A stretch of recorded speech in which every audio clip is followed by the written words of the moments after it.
ఏమీ లాభం లేదు.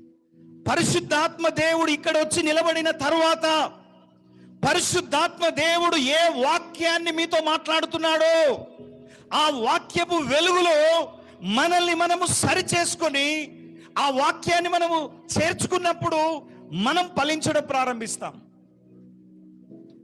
అదే మంచి మనసుతో వినడం అంటే. చెప్పండి, మీ కుడి చేయి పైగా చెప్పండి, యేసయ్యా నేను ఎప్పుడు వాక్యం విన్నా మంచి మనసుతో వింటాను. వాక్యము మాట్లాడేది మీరు, సేవకుడు కాదు.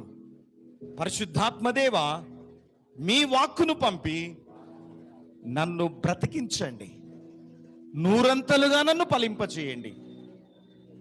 ఓపికతో మీ వాక్యము విని, మంచి మనస్సుతో మీ వాక్యమును విని దానిని అవలంబించి నేను బహుగా